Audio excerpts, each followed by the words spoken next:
Rain hit the glass like it had somewhere to be. The city below was silver and blurred. The building stood dark except for two lights. One on the 31st floor, one on the 32nd. Inside, a boardroom. 5 people. 1 vote left. A woman stood at the head of the table, without slides, without notes, without armor. Just her voice. Just the truth she had swallowed for 2 years. Outside that room, 20 feet away, a man sat at his desk and did not move. He had spent 4 months building something she didn't know existed. Documentation. Evidence. A counter to every move made against her. He had not told her. She had not asked. Down the hall, a door opened. She walked out. He stood up. Their eyes met across the distance. And somewhere in that silence, between what had already happened and what was about to everything that had been moving quietly for months finally arrived. The morning Daniel Reeves decided he understood Victoria Calloway was the morning he realized he understood nothing at all. 3 years. He had worked beside her for 3 years, close enough to hear her breathe during tense board presentations.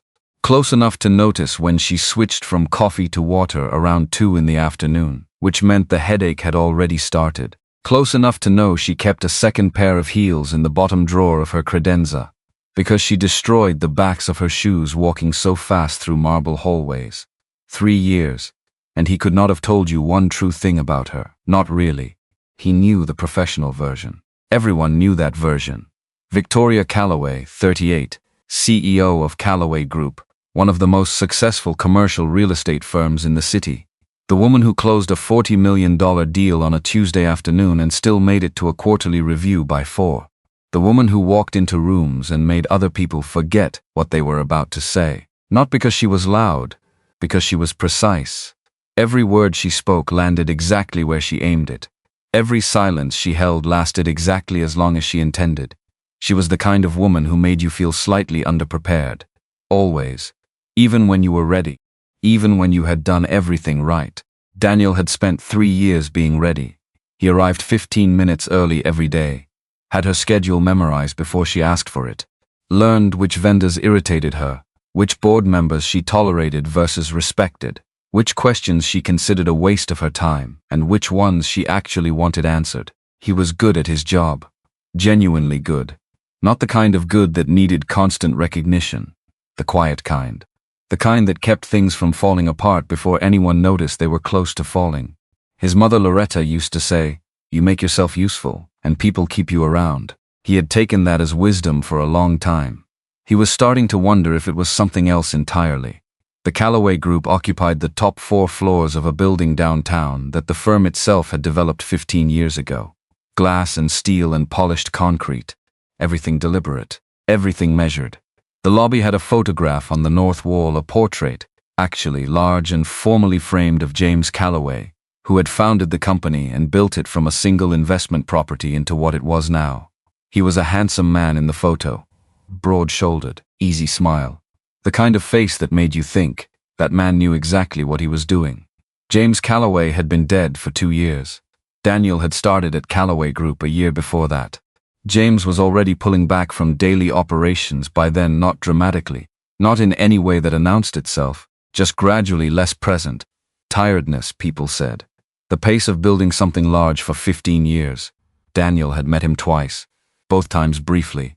Both times in the hallway, in passing, the kind of exchange where a man shakes your hand and says your name once and moves on. What Daniel knew of James Calloway came almost entirely from 2 things: the company he had built, and the woman who carried it forward after he was gone. No one talked about him in the office. That was an unspoken rule that nobody had announced and nobody needed to. You felt it, the way you feel a bruise without pressing it. Everyone knew Victoria had been widowed young. Everyone knew she had taken over sole leadership of the company after his death. Everyone knew she was doing it well. And everyone understood, without being told, that the subject of her late husband was not available for discussion.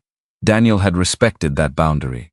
He had also spent 3 years noticing the small things that didn't make it into any board report. The way Victoria's jaw tightened when someone mentioned legacy planning. The way she always paused just half a second before saying James's name when it appeared in a legal document. The way she stood in front of his portrait sometimes, usually in the early morning before anyone else arrived, and said nothing. Just stood there, then turned and walked to the elevator like it hadn't happened. He had never mentioned it to anyone. It wasn't his place. That's what he told himself. The day before the storm, Calloway Group held its monthly executive board meeting in the glass-walled conference room on the 32nd floor. Daniel sat at the far end of the table with his laptop and his notes, which was his usual position, present but peripheral. Close enough to be useful, far enough to go unnoticed. Raymond Holt had been talking for 11 minutes. Daniel had been counting. Raymond Holt was 54, broad across the shoulders, and had the kind of deliberate authority that came from decades of being the loudest credentialed person in any room. He was James Calloway's cousin. First cousin on his mother's side. He made sure people knew the distinction. After James died, Raymond had moved from a non-executive board role into the chair position, which had been a transition that happened fast enough to make several people uncomfortable, and slowly enough that no one could object to the process. He wore a watch that cost more than most people's monthly rent. He had a habit of tapping conference table when he wanted attention. Not aggressively. Just enough to remind everyone that he could. He was talking about the Meridian Project. The Meridian Project was a proposed acquisition, a commercial development in the Northern District that Raymond had been pushing for 8 months. Victoria had been pushing back for 7.5.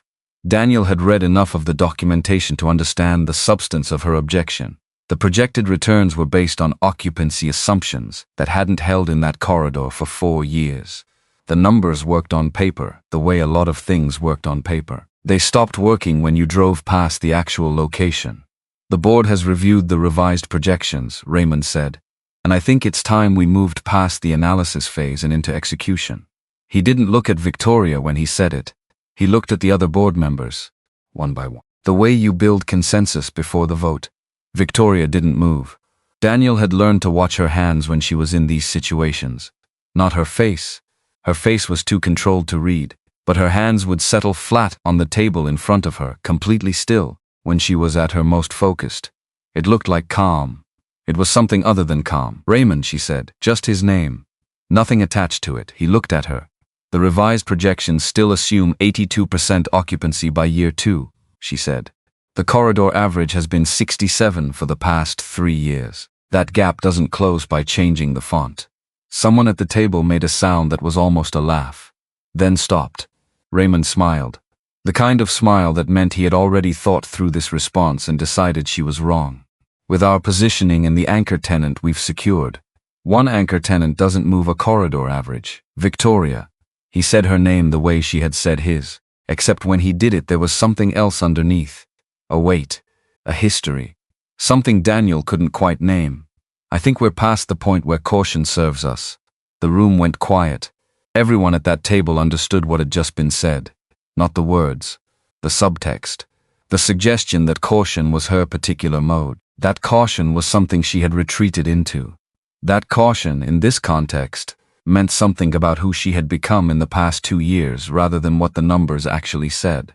Victoria's hands stayed flat on the table. The item will be tabled until the Q4 review, she said. We'll revisit when we have current occupancy data from the anchor's comparable properties. She turned to the next page of the agenda. Moving on. Raymond said nothing else, but Daniel watched him glance at 2 board members on the left side of the table, a look that lasted less than a second. The kind of look that meant, this isn't finished. After the meeting, Daniel gathered his laptop and his notes and took the elevator down to the 31st floor, where his desk was positioned just outside Victoria's office. He had 3 follow-up items to draft and a vendor call to reschedule. He opened his computer and started typing.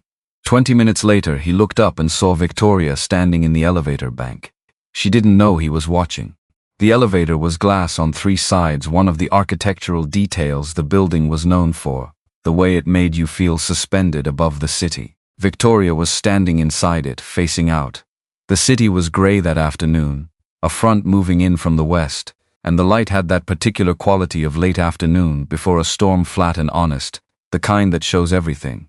She wasn't looking at her phone, wasn't reviewing anything. Just standing there, one hand on the railing that ran along the back of the car, the city spread out below her, and her grip on that railing was tight. Daniel couldn't see her face from where he sat. He could see her posture, the set of her shoulders, the way she was holding on to something for reasons that had nothing to do with balance. The elevator doors opened on the lobby level. She straightened, released the railing, stepped out, back to being Victoria Calloway.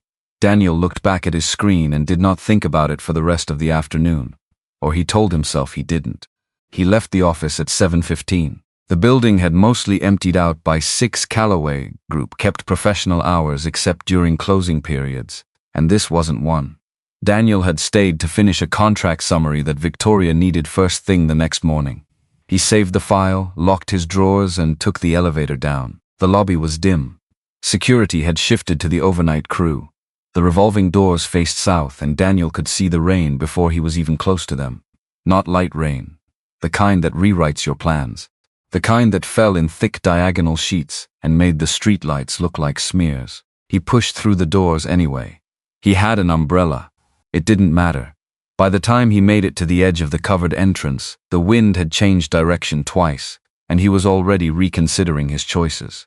He was halfway across the parking structure approach, which was partially exposed when he heard it. A sharp sound. Not a scream, not dramatic. Just the particular quick sound of surprise and impact. The kind a person makes when the ground does something unexpected. He turned. Victoria was near the building's side entrance, the one that connected to the parking validation station. She had clearly been heading for her car. She was wearing what she'd worn all day, a tailored dress, deep burgundy, fitted at the waist, hem at the knee, the kind of thing that looked effortless and wasn't, and heels that made sense in a boardroom and did not make sense on wet concrete at 7:20 in the evening. She had stepped off a low curb. Her right heel had caught the edge. She'd grabbed the railing with her left hand and caught herself, mostly, but the ankle had turned, and Daniel could tell by the way she was standing, one foot barely touching the ground, that it had turned badly. He walked back without deciding to. She saw him coming and immediately straightened, put weight on the ankle. Her face did something complicated, the kind of expression that happens when pain arrives faster than the decision to hide it, and she steadied herself against the railing again. "I'm fine," she said. He hadn't asked. "I can see that," he said. He stopped a few feet from her, looked at the ankle, looked at the rain, looked at the distance to the parking entrance, which was maybe 40 feet of wet concrete. "The swelling's already starting," he said. She looked down at her own ankle, like she was reviewing a problem that had appeared on someone else's desk. "I'll get the car." "How?" "I'll walk to it on that."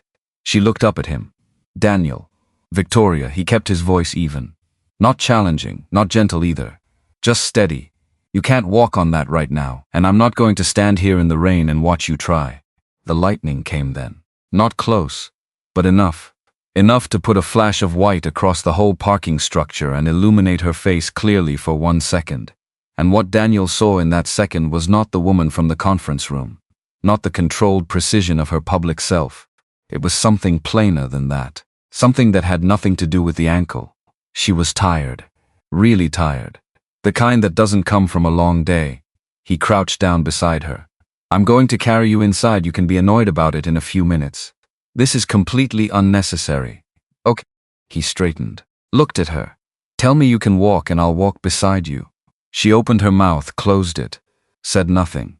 He carefully put one arm under her knees and the other behind her back and lifted her. She was lighter than he expected. Or maybe she wasn't. Maybe it was just that the weight of everything else about that moment felt so much larger that her actual physical weight seemed small by comparison. She didn't say anything for a few seconds. Neither did he. Rain came down around them. He walked toward the entrance, not rushing. The ground was slick, and for maybe 30 seconds the only sounds were rain and his footsteps and the low rumble of thunder moving east. Her head was near his shoulder. Not resting on it, not at first. Then, slightly. The smallest adjustment. The kind a person makes when their body decides something before they do. And then she said it. Quietly. Not to him, really. More like something she said to the rain. "I forgot what this felt like." He didn't respond. Kept walking. Kept his eyes on the entrance. But something in his chest did something he couldn't name and didn't try to. They reached the lobby.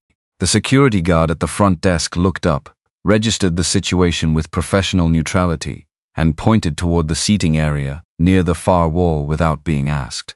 Daniel carried Victoria to the long, low couch there and set her down carefully. She didn't grab for the armrest, it didn't immediately push distance between them. For a moment she just sat there. Then she seemed to remember where she was, who she was. She straightened, moved her dress, which had shifted slightly, looked at the window, rain still hammering the glass, and said nothing. Daniel sat in the chair across from her, not next to her, across, giving her space. "Do you want to tell me what that meant?" he said, quietly. She looked at him. "What you said outside." She knew what he was asking. He could tell by the way her expression shifted, not dramatically, just a slight recalibration, like someone adjusting the distance they were willing to go. "It wasn't anything," she said. "Okay." She looked at the window again. He waited. The security guard reappeared with an ice pack from the first aid kit under the desk and set it on the coffee table between them without comment. Small mercies. Small moments of human decency that you notice more in hard situations. Victoria looked at the ice pack, then picked it up and held it against her ankle with both hands. "James used to carry me," she said. Just that. No preamble. No explanation. Just said it, the way you say something you've been not saying for so long that when it finally comes out flat. Matter of fact. Like a report. Daniel didn't move. "Whenever I hurt myself," she said, which wasn't often. But when it happened, she stopped, pressed the ice pack a little harder against her ankle. He never asked. He just did it the same way you just did. The lobby was very quiet. The rain was loud against the glass. But inside the building quiet. 2 years, Daniel said. Not a question, he knew. Everyone knew. 2 years, she said. He waited to see if she would say more. She didn't. Not right away. Then everyone expected me to be strong. My family, the board, the investors, the people who work here, she paused. Even my friends stopped asking after a while. Because they assumed I had moved on. Because I looked like I had moved on. But you hadn't.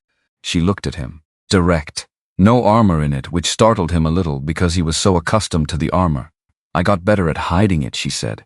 He thought about the elevator, her hand on the railing, the flat, honest afternoon light on her face. I know, he said. She looked at him more carefully then, like she was trying to figure out what he meant by that, what he had seen when. He didn't explain. Just let it sit. I can't remember, she said slowly, the last time someone did something for me without wanting something back for it. She said it like she was testing the words out, seeing how they fit. People are always very helpful when it benefits them, when they want access, or information, or goodwill. But that's not. She shook her head slightly. That wasn't what you did. No, he said. It wasn't. She looked back at the window.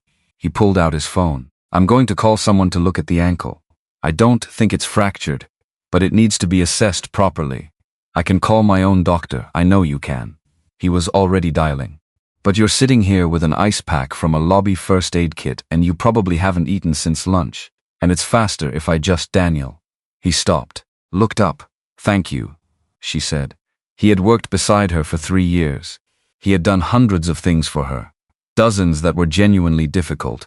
He had never heard her say those words to him without the professional layer around them. Without it being part of a sequence. Thank you for the report. Thank you for handling that call.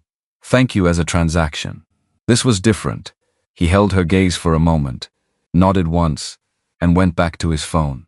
The urgent care clinic 3 blocks away sent a physician associate on call, one of the benefits of being downtown in a city with actual infrastructure. He arrived within 40 minutes.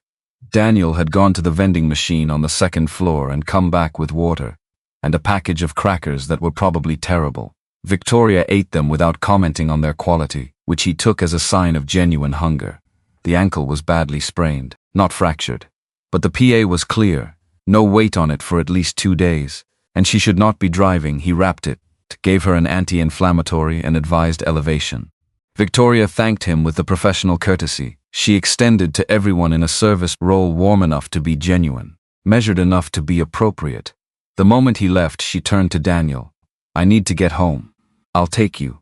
That's not necessary. Your car is in the parking structure and you can't drive it, he said. I'm parked in the same structure. This is logistics, not a favor. She looked at him. Unless you want to wait for a ride share in the lobby and explain the ice pack situation to a stranger. The corner of her mouth moved. Just barely. Fine, she said. He pulled his car around to the side entrance so she wouldn't have to navigate more wet concrete than necessary. Helped her from the lobby to the car. She accepted his arm without comment, which told him how much the ankle actually hurt. She lived 20 minutes away, in one of the quieter neighborhoods to the east, the kind where the houses had been built to last, and the trees were old enough to form actual canopies over the street. She gave him directions in the same tone she used for everything. Clear, specific, no wasted words. He followed them. They didn't talk much in the car. The radio was off. The rain had lightened to something steadier and less dramatic. The windshield wipers kept their rhythm. At a red light 3 blocks from her house, his phone buzzed on the center console. He glanced at it out of habit, then left it. "You can check that," she said. "It can wait." She looked at him for a moment in the way that had started to feel different from how she usually looked at him. Slightly less analyzed. Slightly more present. Her house was exactly what he would have expected and somehow still surprised him.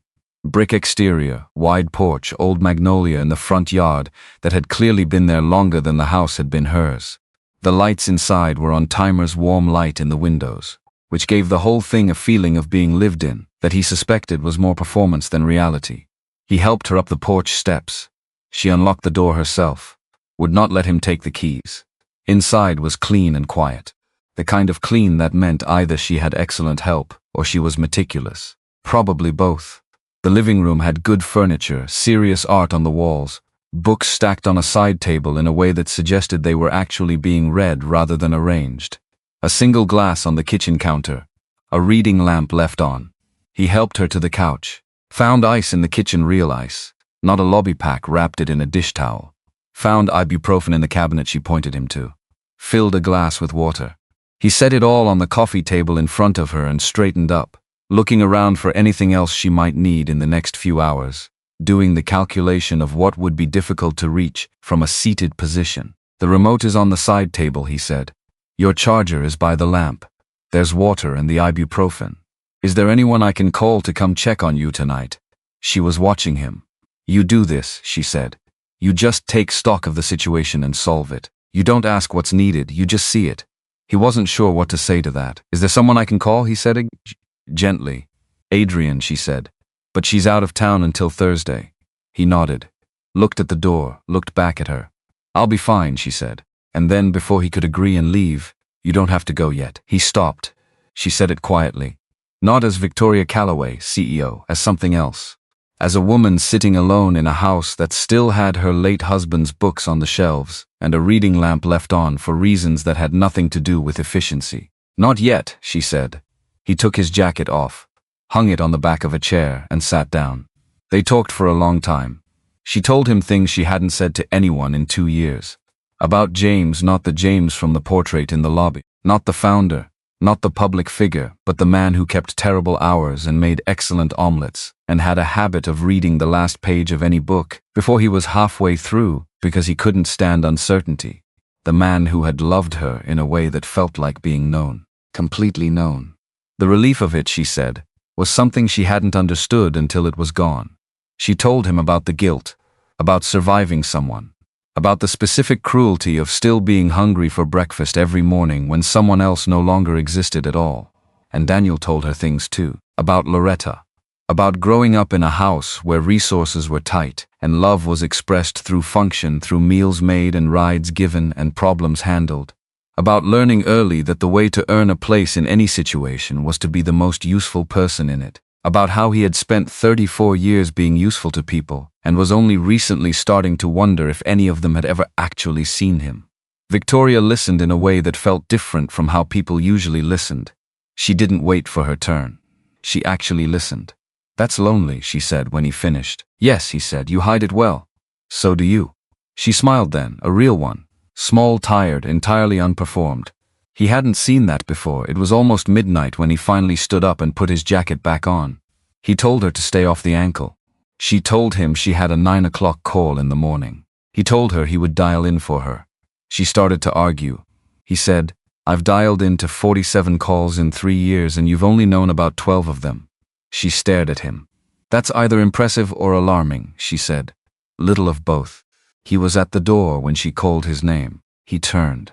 James used to say she started, then stopped, tried again. He used to say the most dangerous thing in the world was letting someone see you clearly. She looked down at her wrapped ankle. I think I always thought that was wisdom. I'm starting to think it was just fear. Daniel looked at her for a long moment. Maybe it's both, he said. The best fears usually are. He said goodnight, walked to his car in the rain, which had softened to something almost gentle by then, sat in the driver's seat for a moment before starting the engine, looked at his phone, the notification he hadn't checked at the red light. It was a text from an unknown number. The message was 2 sentences. You were seen leaving with her tonight. This is not a good direction for you. Daniel sat with that for a long moment. The rain, the quiet street, the lights in Victoria's windows.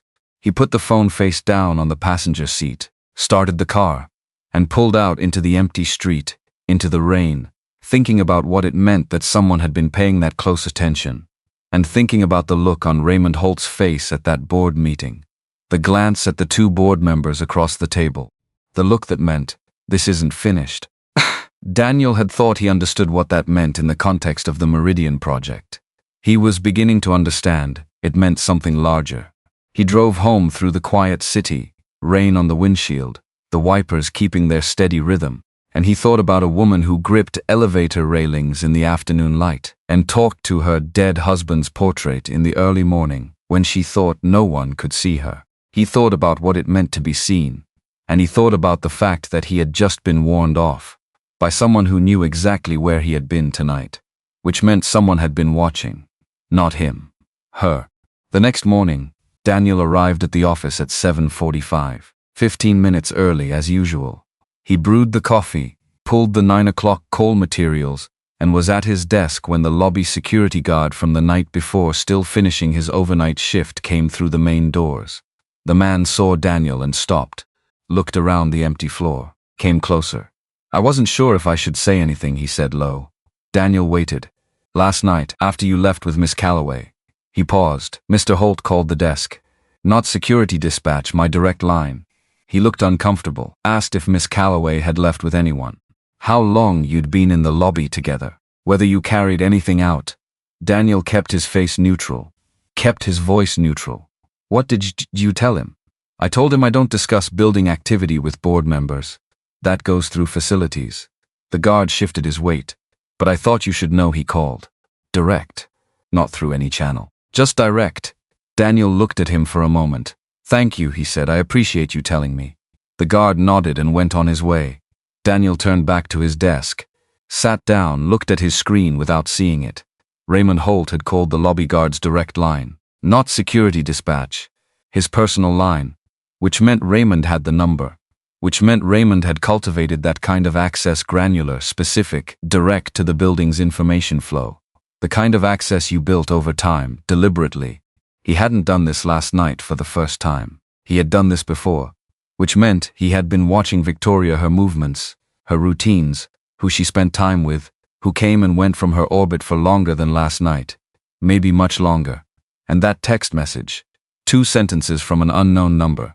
The kind of number you use once and discard. The kind that tells you the person sending it knows exactly what they're doing. Daniel picked up his coffee, took a slow sip. He thought about Victoria on that couch last night, tired in a way she never let anyone see. He thought about what she had said about people being helpful only when it benefits them. He thought about a man who chairs a board and cultivates lobby guards' direct lines and sends messages from disposable numbers. He thought about Raymond Holt's face during that board meeting. This isn't finished. No, he was right about that. It wasn't finished at all. Word count, 3,312, continuing to part 1 completion. The 9 o'clock call went smoothly. Victoria dialed in from home. Her voice exactly as it always was, clear, controlled, entirely giving away nothing about ankle wraps or lobby couches or conversations that lasted until midnight. Daniel had sent her the materials at 7 in the morning. She had annotated them by 8:30. He could tell by the precision of the questions she asked during the call that she had read everything. She was extraordinary at her job. He had always known that.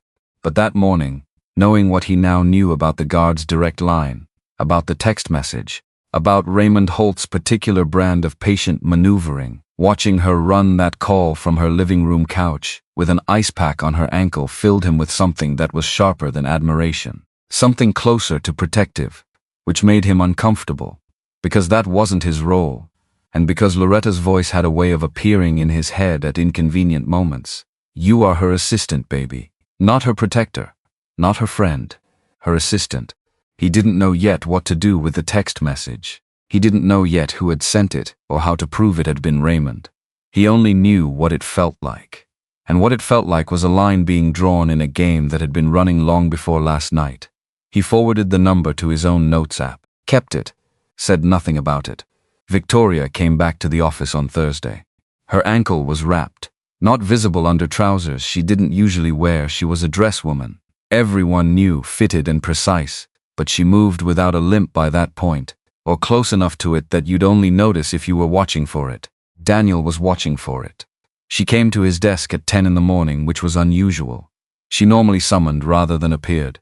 She set a folder down in front of him, quarterly contract reviews, his next project, and said, in a voice calibrated for professional normalcy, the Meridian follow-up materials are in the shared drive. Raymond has asked for a meeting Friday afternoon. I'll put it in the calendar. He's also asked that you not be present. Daniel looked up.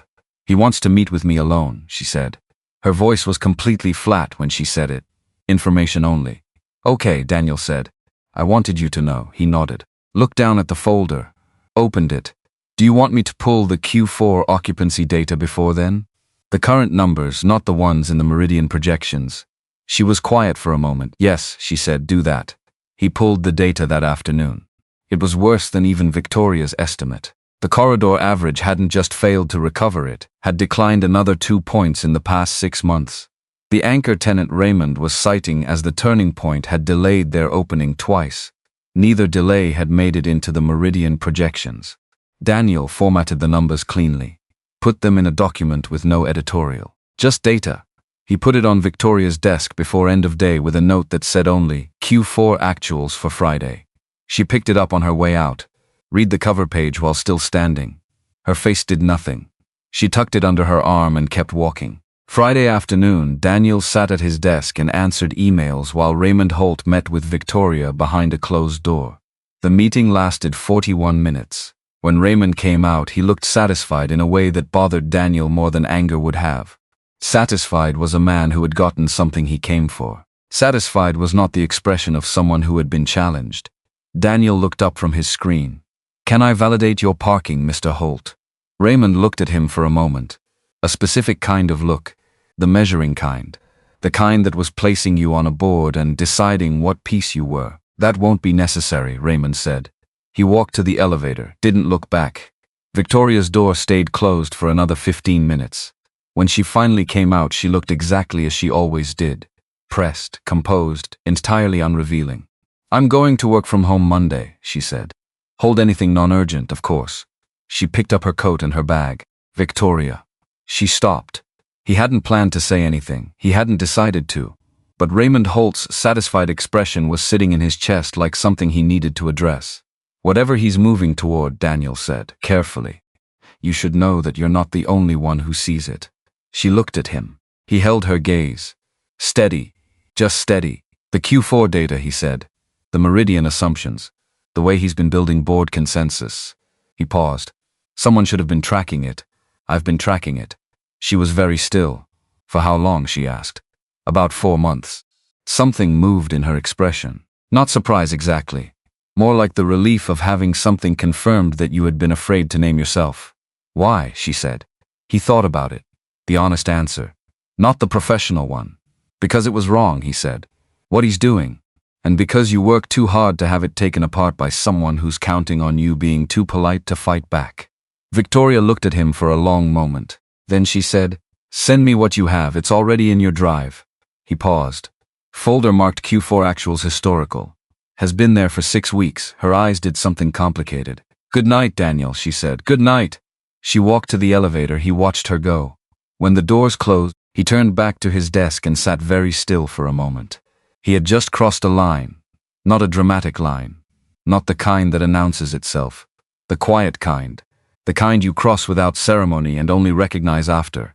He had told her he was watching out for her. Not as her assistant. As something else. He wasn't sure yet what to call it. He wasn't sure he needed to call it anything. He just knew the thing that had started in the rain 2 days ago in the lobby of this building, with her head near his shoulder, and her voice saying, "I forgot what this felt like." That thing was still happening, still moving, towards something he couldn't quite see yet. His phone buzzed. Unknown number. One sentence this time. "I gave you a chance to step back." Daniel looked at the message for a long time. Then he put his phone in his jacket pocket, shut down his computer, turned off his desk lamp, and walked to the elevator. Because if Raymond Holt had expected that message to land like a warning, he had misread the situation. He had looked at Daniel and seen a useful piece on a board, an obstacle that could be removed or a tool that could be leveraged. He had not looked close enough. Daniel had spent 34 years being underestimated by people who saw what he did and not who he was. He was used to it, and lately he had started to think that was actually an advantage. The elevator opened.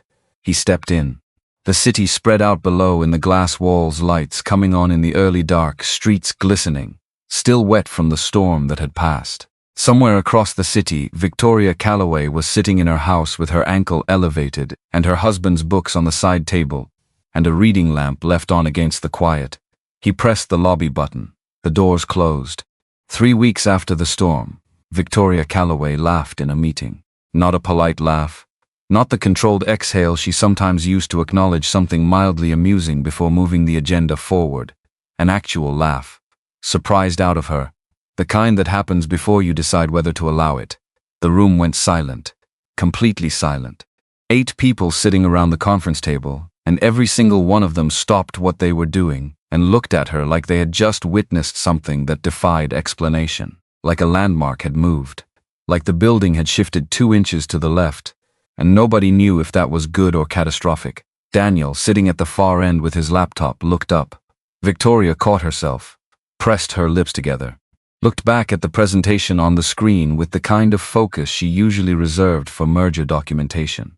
"Continue," she said. The presenter continued, shakily. Daniel looked back at his notes, and he allowed himself exactly 1 second of something that might have been satisfaction before he erased it from his face entirely. Because things were different now. Quietly. Incrementally. The way water changes the shape of stone not by force but by persistence. By showing up every day and being exactly what it was. 3 weeks since the rain, since the lobby. Since midnight on her couch with the lamp on and the city quiet outside.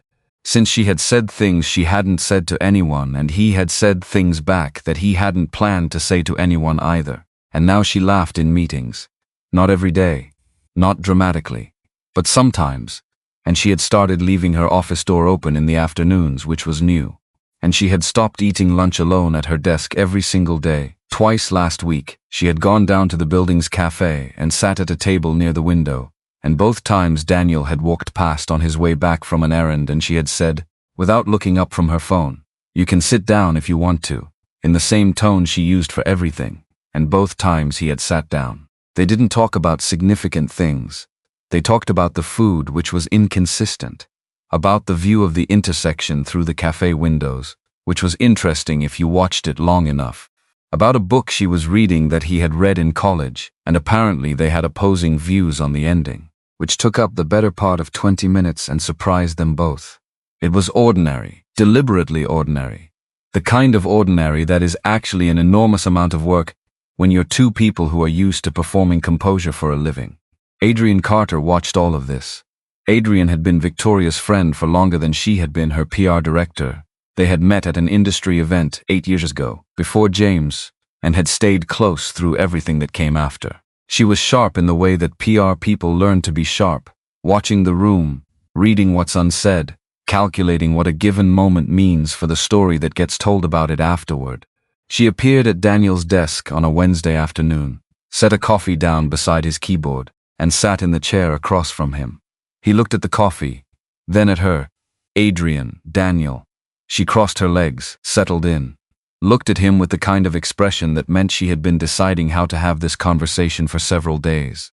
"You know I love Victoria," she said. "I know. And you know that what I'm about to say comes from that place. I'm assuming it does. Raymond Holt is building a case," she said. "Flat. Direct. No decoration on it. Not about the Meridian project. Not about the Q4 numbers. About her." She paused. About her capacity to lead. He's been laying groundwork with 3 of the board's swing votes, quietly, over dinners, on the golf course. The way men like him do things. She looked at Daniel steadily. And what's happened between you and Victoria over the past 3 weeks? However small it is, however personal it is, he will use it as evidence. Daniel said nothing. He'll say she's lost perspective, Adrian said. That she's emotionally compromised. That a woman who is whatever word he chooses attached to a subordinate is not a woman who can be trusted with $58 million in active assets and a board that needs clear leadership. She's the best leader in that building, Daniel said. I know that. The numbers don't matter when the argument is about her mental and emotional state, Adrian said. Not harshly. Just factually, that's the play. You understand what I'm saying? He understood exactly what she was saying. He also understood something she hadn't said yet. That she was here, at his desk, rather than at Victoria's. Which meant Victoria didn't know about this conversation. Which meant Adrian was either protecting Victoria from something or trying to make something happen at the ground level before it reached her. Why are you telling me?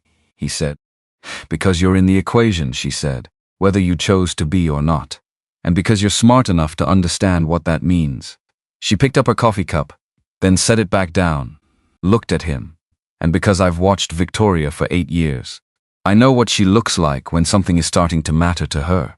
And she is terrible at protecting things that matter to her. She always handles the business. She doesn't always handle herself. Daniel sat with that. What do you want me to do? He said. I want you to be careful, she said. Both of you.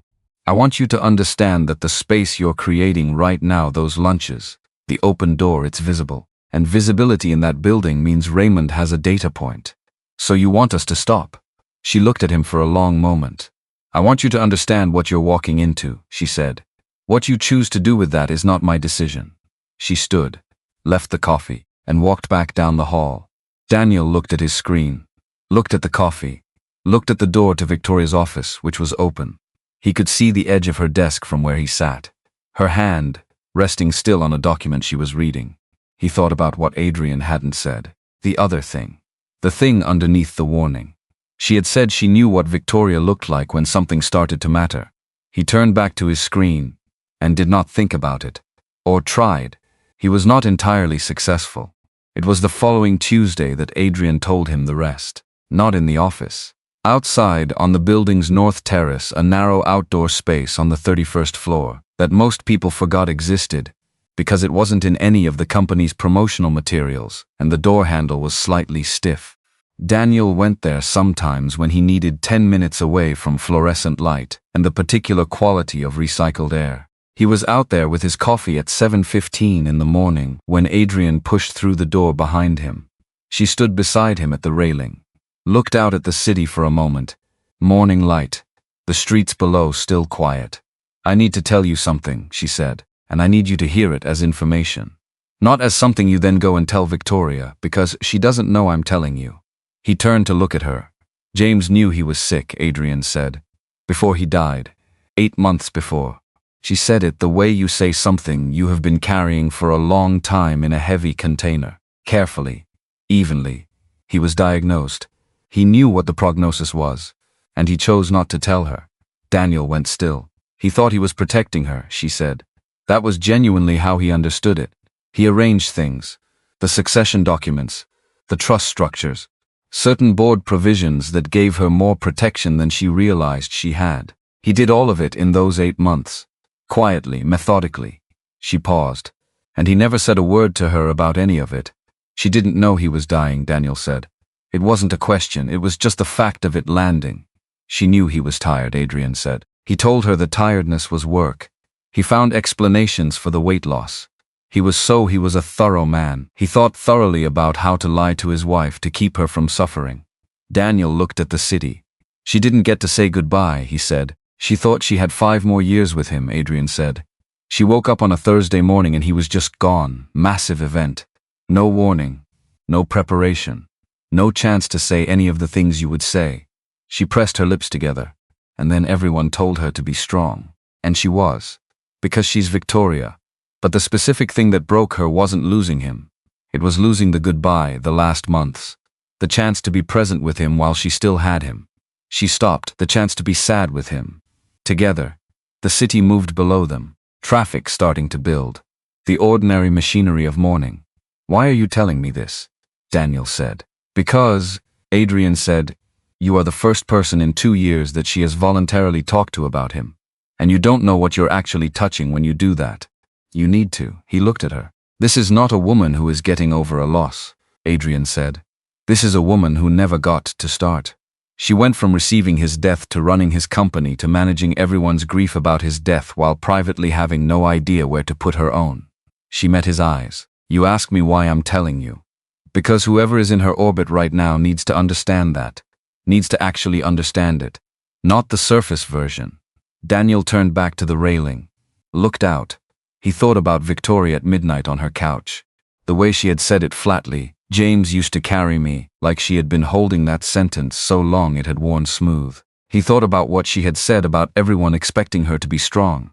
About people stopping asking. He hadn't understood then the full shape of what she was carrying. He understood it better now. "Okay," he said. "Okay," Adrian said. They stood in the morning air for another minute. Then she went back inside. The door handle was stiff and she had to push it twice. Then she was gone. Daniel stayed on the terrace.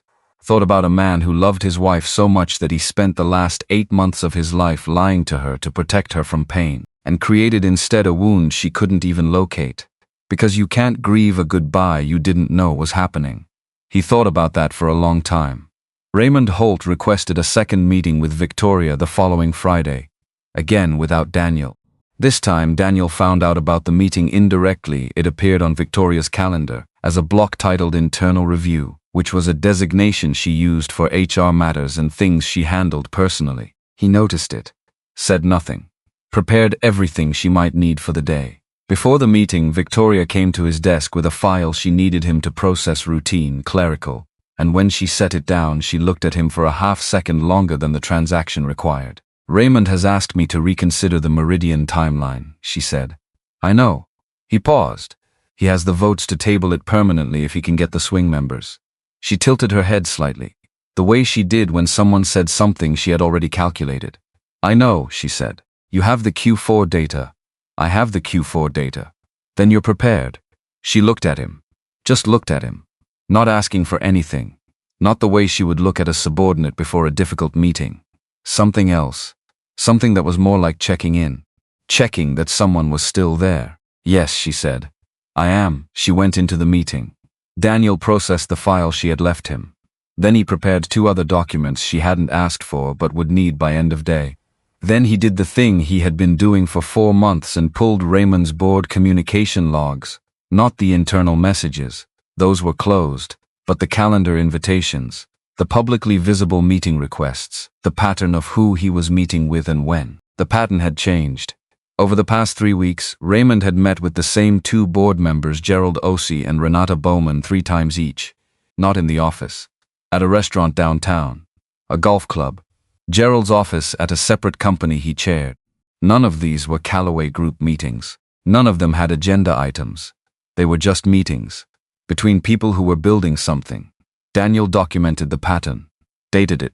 Saved it to the folder in Victoria's drive marked Q4 Actuals Historical. Then he looked at the time and calculated that Victoria had been in that meeting for 37 minutes. The door opened at 44. Raymond came out first this time.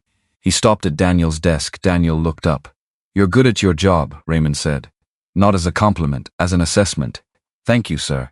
"Good people who are good at their jobs know when a position has become untenable," Raymond said. His voice was measured. Friendly, even.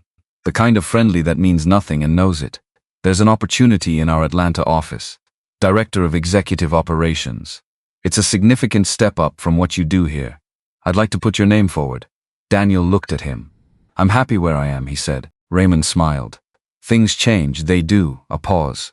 Raymond was looking at him with that same measuring quality from the previous encounter. Deciding, placing. "Think about it," Raymond said, and walked to the elevator. The elevator doors closed. Victoria came out of her office 40 seconds later. She stood in the doorway and looked at Daniel's desk. He looked back at her. "He offered you something," she said. "Not a question, Atlanta." She was very still. "Director of Executive Operations," he said. Framed as a promotion. She looked at her office door, looked back at him. Her expression was doing the complicated thing it did when she was managing several calculations at once. Daniel, I told him I was happy where I am, he said. She stopped. You should consider it, she said.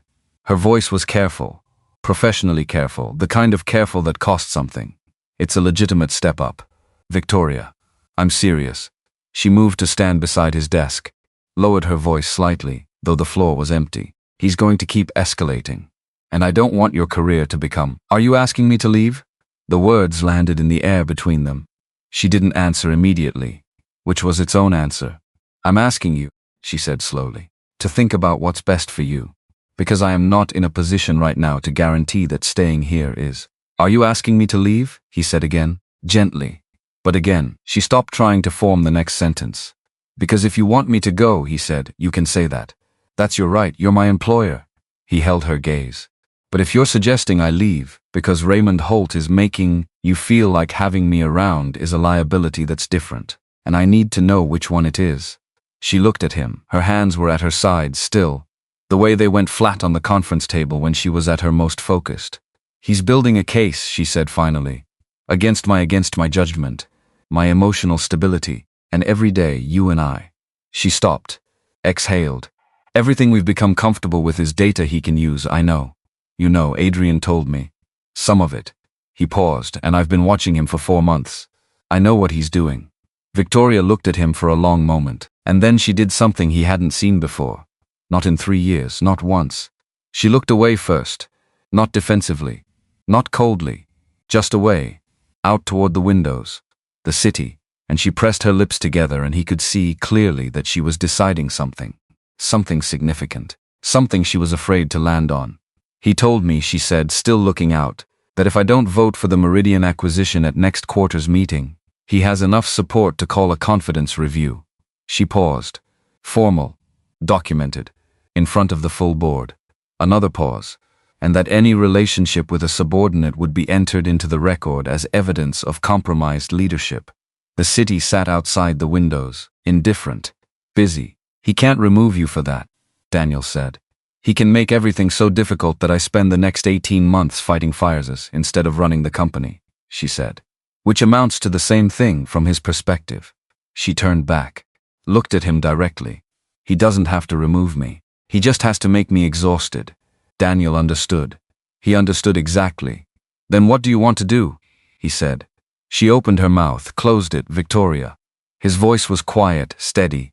The way he kept it steady when things were not. Not what you think you should do. Not what protects me or protects him or satisfies the board. What do you want?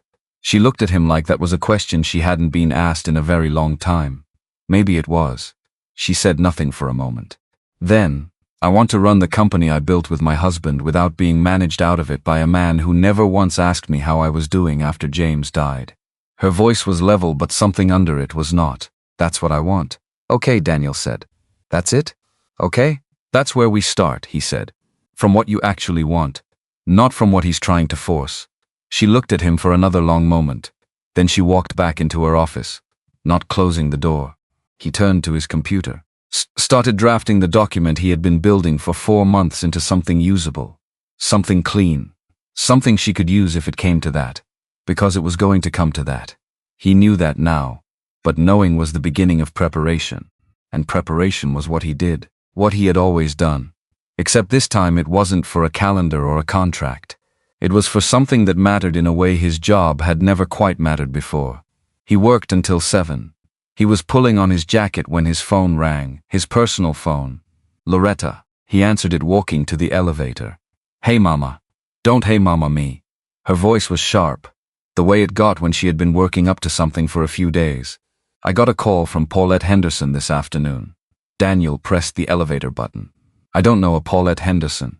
She works in the accounting department at your job, Loretta said. I know her from church.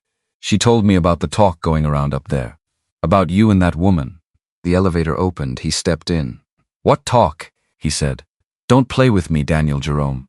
She only used his middle name in serious situations. This was apparently one. People are saying you've gotten yourself tangled up with your boss, that CEO woman. People need to mind their business. People are going to talk regardless, she said. What I'm asking is whether there's something to talk about.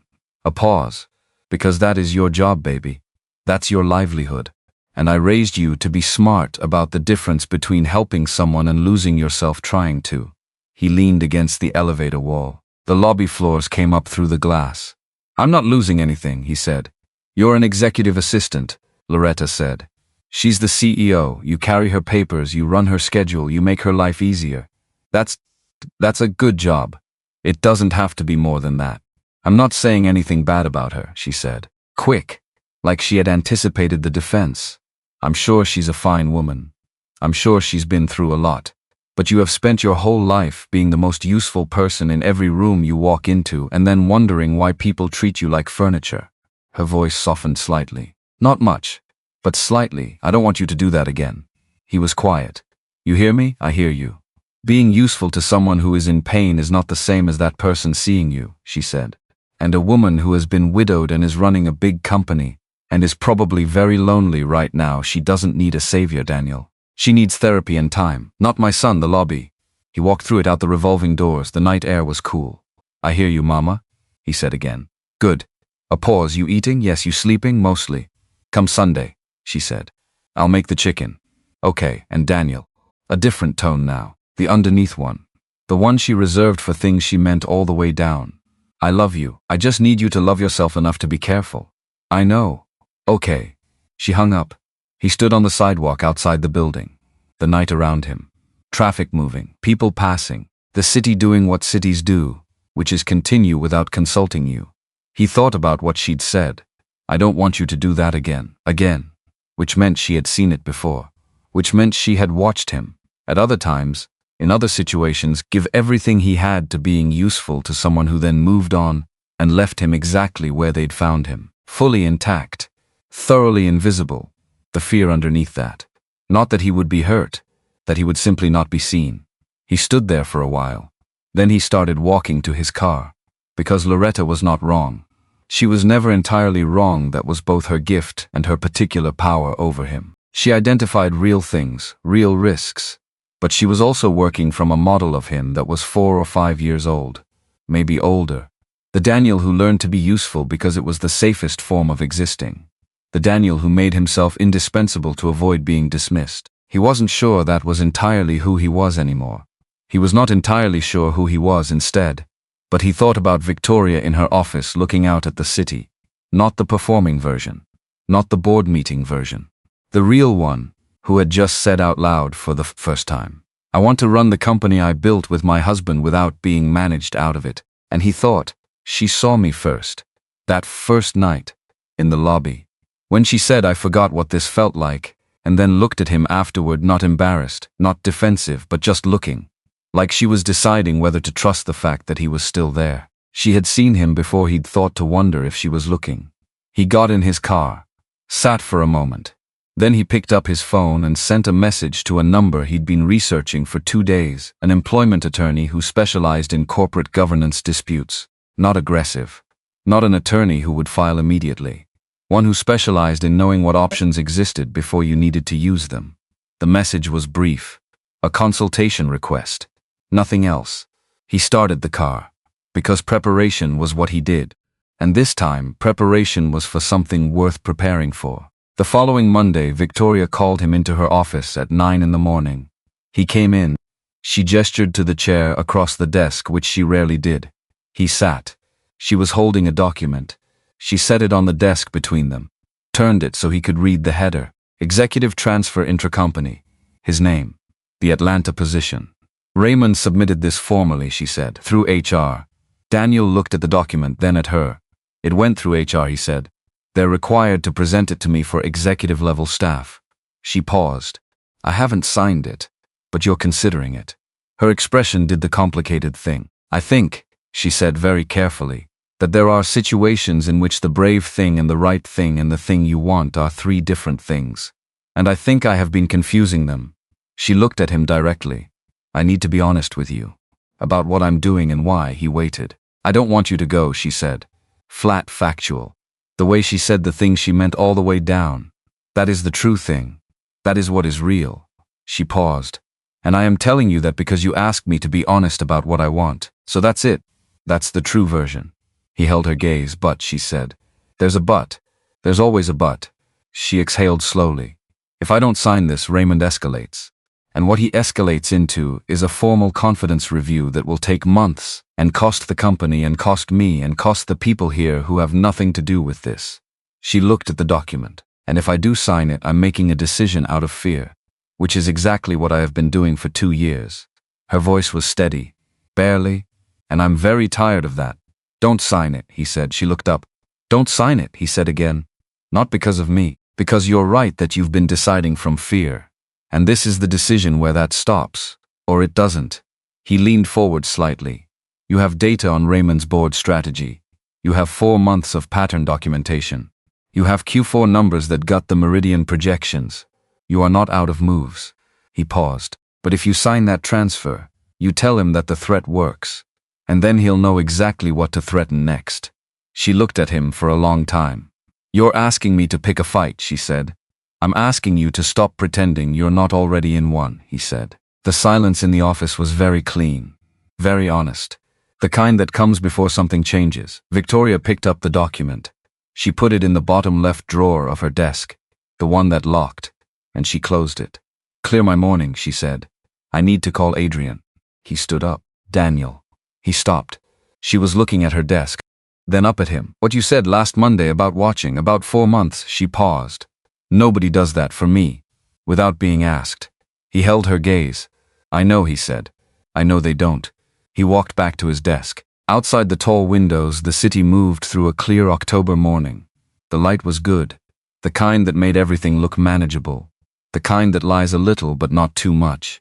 His phone buzzed. The attorney's office. Confirming Wednesday's consultation, he replied. Confirmed. And then he opened the document he'd been building for 4 months. Started making it sharper, more precise, more ready, because ready was what came next, and he was good at ready. The meeting notice went out on a Tuesday, internal, formal. Sent to all board members and copied to Victoria's office at 9 in the morning, which was the kind of timing that told you everything about the intention. Not early enough to give her a full workday to prepare, not late enough to seem careless. Precisely calibrated to land in that narrow window where a person feels the pressure without having had enough hours to fully absorb it. Subject line, Emergency Leadership Review, Calloway Group Executive Committee. 5 days from now. Daniel read it at his desk, read it twice, then printed it and walked it into Victoria's office without being asked. She was already holding her phone, already reading. He set the printed copy on her desk anyway. Habit. She always preferred paper for documents that mattered. She didn't look up from her phone. He has the vote, she said. He thinks he does. Gerald and Renata. She set the phone down. Looked at the printout. That's the 2 he needs. Plus his own.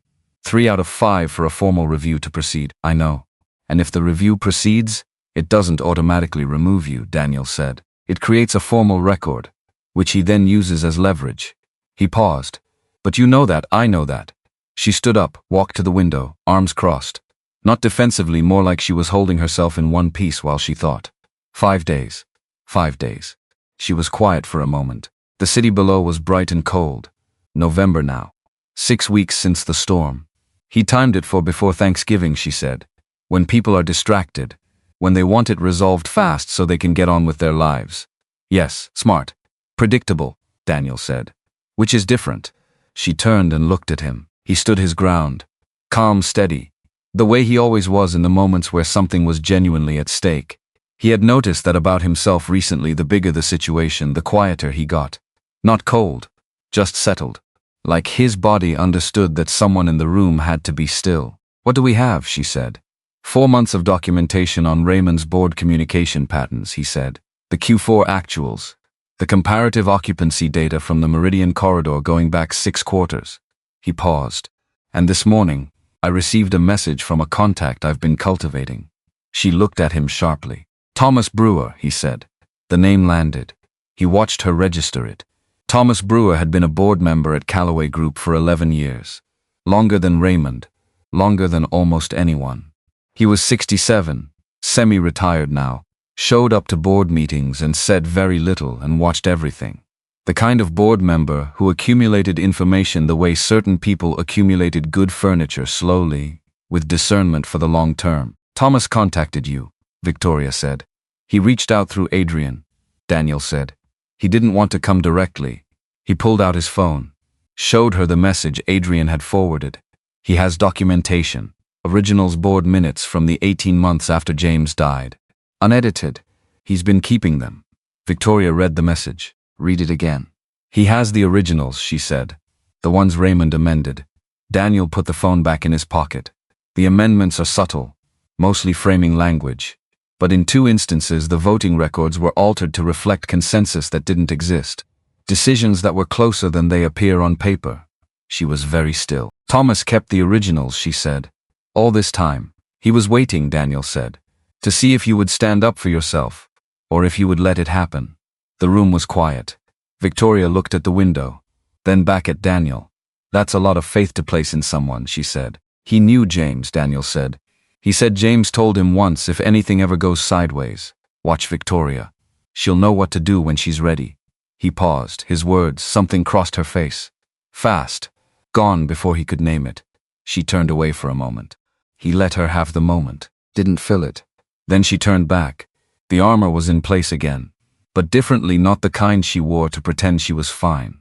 The kind she wore when she had decided something. Set up a call with Thomas, she said. Today if possible. Already sent the request. He looked at his watch. He's available at 2. She looked at him. 4 months, she said, not complaining, something else. Something almost like awe, except Victoria didn't do awe, so it came out as something quieter and more private. It's my job to be prepared, he said. No, she said, it isn't. Not like this. He didn't have an answer for that, so he didn't try to find one. 2 o'clock, he said. I'll have the conference room set up. He walked back to his desk and he thought 5 days. They had 5 days. And for the first time since the storm, since the lobby, since all of it, he felt something that wasn't caution or worry, or the particular vigilance of watching Raymond Holt build something in the shadows. He felt like they had a chance. The 2 o'clock call with Thomas Brewer lasted 90 minutes. Daniel was not on it. Victoria took it alone in her office with the door closed, which was the right call. Thomas was offering something significant. The kind of thing that required a private conversation, a direct exchange, the sense that what he was sharing was between him and her, not mediated by staff. Daniel sat at his desk and worked, answered emails, prepared the following week's calendar, did the ordinary work that kept existing regardless of what else was happening. At 3:45, Victoria's door opened. She came to his desk, sat in the chair across from him, which she had been doing more often lately, sitting, like she had remembered that chairs existed for that purpose. He's going to testify, she said. At the review, if it proceeds, he'll present the original minutes. That's significant. It's more than significant. It changes the evidentiary foundation of Raymond's entire argument. She paused. But Thomas also said something else. She looked at the desk for a moment. He said that Raymond isn't just building a case against my judgment. He's building a case that I'm not, that I haven't been mentally present as a leader since James died. She looked up. He's going to use the personal angle. Whatever he has, whatever he's inferred, and he's going to frame it as a pattern of behavior. She stopped. Thomas thinks he may have documentation from the building. Security logs. That kind of thing. Daniel thought about the guard. The direct line. 8 months of watching. Possibly, he said. He's been thorough, he has. She looked at him. You knew this was coming, I suspected. And you built the counter anyway. Yes. She was quiet for a moment. Something working in her expression that wasn't quite calculation and wasn't quite emotion. Somewhere in between. Why, she said. And this time it was not the professional question, the logistics question. It was the real one, the underneath one, the one she had been not asking for 6 weeks. He thought about his mother's voice on the phone. You've spent your whole life being the most useful person in every room, and then wondering why people treat you like furniture. He thought about whether what he was about to say was the useful version or the true version. Because it was wrong, he said, what he was doing. That's still true. He paused. And because you deserve to run this company without having to fight for the right to be a person at the same time. She held his gaze. That's the professional reason, she said. He looked at her steadily. Yes, he said. She nodded slowly, like she was accepting that answer as the one he was prepared to give right now, and filing the rest for later. Okay, she said, and stood up. Let's prepare for Friday. The next 4 days were the most focused work Daniel had done in his professional life. He and Adrian and Victoria built the response together. Not in dramatic late-night sessions, in careful, deliberate working hours. The documents were organized. The narrative was clean. Thomas Brewer's materials were reviewed by the attorney Daniel had consulted 3 weeks earlier, who confirmed their evidentiary value and their legal defensibility. Victoria reviewed everything, marked it, questioned everything she wasn't certain of, sent back 3 sections for revision because the framing wasn't precise enough. She was extraordinary at this. Daniel had always known it, but watching her work through something that was explicitly about her credibility, her leadership, her life with the same precision she brought to a merger review. That was something else. That was a person who had decided to fight. Not performatively, not angrily, just decided. On Thursday evening, the day before the review, they were the last 2 people in the building. Not planned. Just the work had taken as long as the work took. Daniel had been at his desk until 9. The floor was dark except for his lamp and the light from Victoria's office. At 9:15 she appeared in his doorway. "Come in," she said. He followed her into her office. She had turned off the overhead light. The floor lamp in the corner was on, which gave the room a different quality than usual. Less official. More like a space where people actually lived. She sat on the small sofa near the window. He took the chair across from it, the same geometry as her living room. The same geography of that first night. She had a glass of water, no papers in front of her. "I'm not going to talk about tomorrow," she said. "Okay. I'm done thinking about it for tonight." She looked out the window. The city was dark and lit at the same time, the way cities are at night, patches of brightness and long shadows. "I want to talk about something else." He waited. "James," she said, just the name, dropped into the room like a stone into water. "Adrian told me," she said. "That she told you about the 8 months he was careful." "Yes, I figured she had." Victoria looked at the window. "I wasn't angry when I found out she'd told you, which surprised me." She paused, "I think because by then it felt like something you should know. Not a secret, more like context." "I didn't say anything to you about it," he said. "Because you hadn't told me yourself, I know." She looked at him. That was the right call. He nodded. She looked back at the window. Her hands were in her lap. Still. "He thought he was protecting me," she said. "I know that. I have always known that. He was a man who expressed love by managing outcomes, by making sure things were arranged. He arranged the legal documents. He arranged the succession. He even arranged, without telling me, a meeting with Raymond about the transition." She stopped. "He arranged everything so that when he was gone, the disruption would be minimal. The quiet between them was the good kind, the kind that had room in it. But he forgot to arrange the goodbye," she said. "He forgot that I would need one." She exhaled. Or maybe he thought the goodbye would be too hard for him to say. Her voice was level barely, and so he was brave about everything else and not brave about that. "And I have spent 2 years not knowing how to be angry about it because he was trying to love me the best way he knew how." Daniel said nothing. "Sometimes the most present you could be was silent." "I was angry," she said, "for a long time. And then I was ashamed of being angry, because he was dead and I was alive, and what right did I have?" She looked at her hands, and then I just stopped feeling much of anything, because that was easier. A pause, and easier became my whole personality for 2 years. "Until the rain," Daniel said quietly. She looked at him. "Until the rain," she said. He thought about what Adrian had said on the terrace, that Victoria had never gotten to start grieving, that she had gone from receiving his death to managing everyone else's grief to running the company. No space, no beginning. "Can I ask you something?" he said. "Yes." "What was the first thing you felt in the lobby, when I carried you in?" She looked at him carefully, like she was deciding how honest to be. "Then safe," she said. "That's the word. Just safe." She looked away, which terrified me, because safe felt like something I had cancelled the subscription to. He absorbed that. "My mother would say," he started, then stopped. "Say it." "My mother would say that I spend my life making people feel safe so they'll keep me around. That I've mistaken being useful for being valued." He looked at his hands, and she's not wrong, historically. But Victoria said, "But," he looked up at her. "I don't think that's what this is." She held his gaze. "No," she said. "I don't think so either." The city moved outside the window, quiet and constant. "He wrote me a note," she said. "He went still. In his notebook, she looked toward her desk, the last pages. He couldn't, his handwriting had changed by then, from the medication. But he wrote it. She stood up slowly, walked to her desk, opened the bottom right drawer, took out a notebook worn dark blue, the kind that had lived in a jacket pocket for years, came back to the sofa. She sat, held the notebook in both hands for a moment, not opening it yet. I couldn't read it, she said. After he died, I put it away. Every few months I would take it out, and put it away again. She looked at the cover. Something in me knew that the last pages were different, that he had written something specifically for. She stopped. I don't know how I knew. I just knew. She opened it, not to the beginning, to near the end. She turned pages carefully, slowly, until she reached a page where the handwriting changed, larger, less controlled, the kind that cost something. She read it to herself first, just her eyes moving. Then she looked up at Daniel. "Will you read it?" she said, out loud. "I can't," she stopped. "I want to hear it in someone else's voice." He took the notebook from her carefully.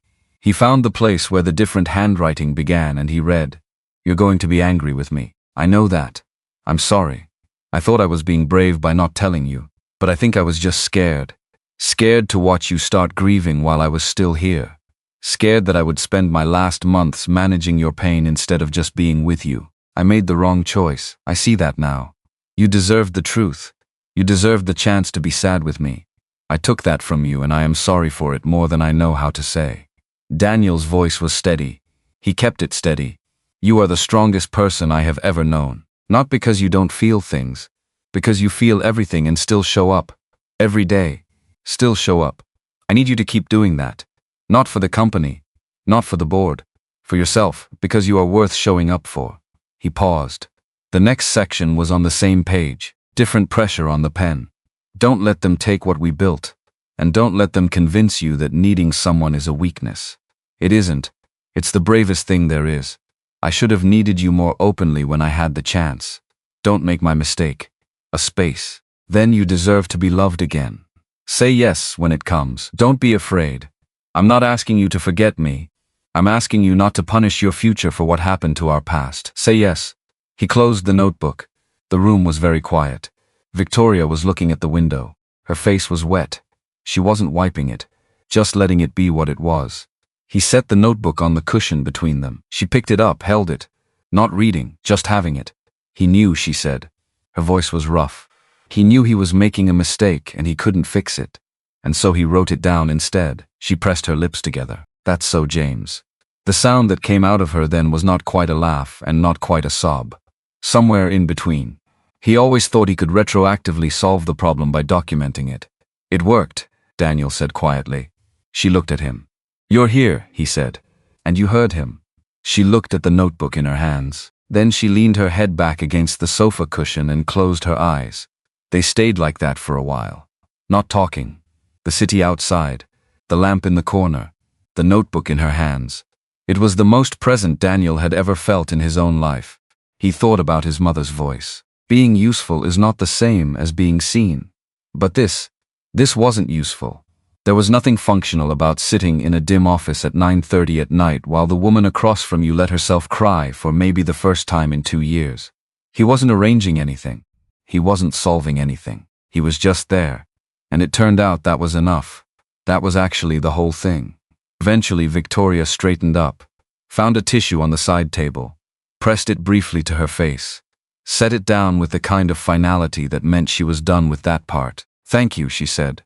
"For reading it, for staying." She looked at him. "You didn't have to. You could have gone home at 6 like a sensible person." "I'm not sensible." "No," she said, "you're not." A small pause. "You're something else." He held her gaze. "Tomorrow," she said, back to the review. But differently, not with dread. With something firmer. "I'm going to walk into that room and I'm going to tell them the truth. Not the legal version. Not the numbers." She paused. "The truth, I know. And if Thomas stands up, and if he doesn't?" "He will," Daniel said. "But if he doesn't, you still have the data and you still have the argument." He looked at her steadily. "And you'll still be right." She nodded. "Go home," she said. "Sleep. You too." "I will." She looked at the notebook. "I'm going to sit here for a little while first." He stood, got his jacket, paused at the door. "Victoria." She looked up. James was right, he said. About what he wrote. He held her gaze. All of it. He left before she could respond. The board review convened at 10 in the morning in the main conference room on the 32nd floor. Formal setup. The 5 board members seated on one side, Victoria on the other, Raymond at the head of the table, chairing the session. 3 attorneys present: Raymond's, Calloway Group's corporate counsel, and a third whom Daniel didn't recognize. Daniel was not in the room. He was at his desk, 20 feet from the closed conference room door, which might as well have been across a continent. He worked, or tried to. Opened documents, made very little progress on any of them. Adrian appeared at his desk at 10:15 and sat down without being asked. They didn't talk. They just waited together, which was its own kind of presence. At 10:40 the conference room door opened. Thomas Brewer came out. He was 67 and moved carefully and wore the expression of a man who had made a decision and was at peace with it. He looked at Daniel as he passed, gave a single nod. He had spoken. He had stood up. Daniel let out a breath. Inside, Raymond had prepared a thorough presentation, 15 slides. Compiled testimony from 2 board members who had provided written statements about their concerns regarding Victoria's leadership focus in recent quarters. A timeline of decisions he characterized as reactive rather than strategic, and then the personal angle. Carefully worded, never explicitly naming Daniel, but describing a pattern of behavior that suggested the CEO had allowed personal relationships to influence her professional judgment. He was good at it. Daniel had to grant him that. It was measured and documented, and it had the form of evidence without being in the truest sense true. Victoria let him finish. The room was quiet when Raymond sat down. Then she stood up. She didn't have slides. She had one folder. Thin, clean. She set it on the table but didn't open it. "I want to talk about James," she said. The room went very still. "Not the founder," she said. "Not the figure. My husband." She looked at the board members, not Raymond, the others. "I haven't said his name in this room since he died. I made that choice because I thought it was what professional leadership looked like. I thought if I kept the personal out of this room, you could trust my judgment." She paused. "I was wrong about what trust requires." She told them. Not everything. Not the notebook, not last night, those were hers, but the essential shape of it, that she had lost him without warning, that she had been running this company while privately not knowing how to start grieving, that the past 2 years had been, in part, an act of survival, and that it had been a functional act, that the numbers proved it was functional, that grief, it turned out, did not actually make you less capable of reading an occupancy report correctly. And then she opened the folder. The Q4 actuals. The Meridian corridor data. 3 years of it. "These are the numbers Raymond's projections were based on," she said. "And these," she set the second document beside it, "are the actual numbers from the same period. The gap between what was projected and what existed is not a rounding error. It's a fundamental misrepresentation of market conditions." She looked at Raymond directly for the first time. "I didn't block the Meridian acquisition because I was distracted. I blocked it because the numbers didn't work. They still don't." Thomas Brewer, seated at the far end of the board side, opened his own folder. "I'd like to enter something into the record," he said. Raymond looked at him. "Original board minutes," Thomas said. "From the 18 months following James Calloway's death." He slid copies down the table. "You'll note that in 2 instances, the voting records in our official documentation differ from these originals. The discrepancy isn't large, but it's there." He looked at Raymond. "I've been keeping these for 2 years. I thought eventually someone would ask about them." A pause. No one did. "So here we are." The room absorbed that. Gerald Ossie, one of Raymond's swing votes, picked up the documents. "Read the first page. Turn to the second." His expression did something careful and deliberate. Renata Bowman did not pick hers up. She was looking at Raymond. Raymond's expression had not changed. He was still composed. The man was disciplined. Daniel would never take that from him. But something underneath the composure had shifted. The satisfied look from those hallway encounters was gone. In its place was something calculating, reassessing. He said nothing for a moment. "Then I'd like to call a brief recess." "We'll continue," Victoria said. It wasn't a challenge. It wasn't aggressive. It was simply her room, her company, her call. Raymond looked at her. The vote, when it came, was 3-2. Gerald Ossie had crossed. The motion for a formal confidence review did not pass. Raymond sat at the head of the table while the result was recorded. His face was composed. His hands were flat on the table. He looked at Victoria once, a direct look, the first genuinely direct look she had received from him in weeks. And then he looked at Thomas Brewer. Then he gathered his materials. He said, "This conversation isn't over." Victoria said, "The meeting is." He left. Renata Bowman, who had not crossed and would not cross, also gathered her things, but she paused on her way out, looked at Victoria. "He's going to be difficult," she said. Not unkindly, just factually. "He has been," Victoria said. Renata nodded. Left. Thomas Brewer was the last board member standing. He looked at Victoria across the table. Something in his face that was not quite relief, but was in that direction. "He told me," Thomas said. "James, before he died. He said she's going to have trouble, Tom. Make sure she's not alone in it." He paused. "I'm sorry it took me this long." Victoria looked at him. "You were here when it mattered," she said. He nodded, picked up his folder, walked out. Victoria stood alone in the conference room for a moment. Then she walked to the door, opened it, and looked at Daniel's desk 20 feet away. He was standing. He had stood up the moment he heard the door, couldn't help it. Standing, jacket over his arm, looking at her. Her face was composed. Her posture was everything it always was. The dress, charcoal, fitted, the kind she wore when she meant business, was exactly right. The heels were exactly right. The whole picture was exactly what Victoria Calloway always presented to the world. Except her eyes. Her eyes looked like someone who had just put down something very heavy for the first time in a very long time. He looked at her. She looked at him. 3-2, she said. I know. He'd heard the voices change, the quality of the room shifting. Thomas came through. Thomas came through. She walked toward her office, then stopped, turned back to Daniel. "Go get lunch. You haven't eaten." "Neither have you." "I'll eat in my office. That's what you always say." She looked at him. "There's a place on Clement Street," he said. "They have soup. It's cold outside. And you just did something that required a significant amount of energy." He paused. "Come eat soup." She looked at him for a long moment. Then she picked up her coat from the chair by her office door. And she said, "Fine," and that was everything, that small word. Fine. Which in another context meant nothing. But said by Victoria Calloway at 12:15 on a November Friday, after 2 years and a storm and a lobby and a midnight conversation, and a notebook and a board meeting, and 3-2 said by her while reaching for her coat, without being asked twice. That word meant, yes. That word meant, I'm choosing this. That word meant, I'm not afraid right now. They went to Clement Street. They had soup. The place was small and warm, and the windows were fogged from the cold outside. They sat at a table near the back. They talked about the soup, which was excellent. They talked about the expression on Gerald Osie's face when he read the amended minutes, which was, Victoria acknowledged, almost worth the whole preceding ordeal. She laughed again. Real. Unguarded. The kind that came without deciding to. Daniel watched it happen and thought, there it is. There's the thing she's been locking away. And he thought about James's words in the notebook.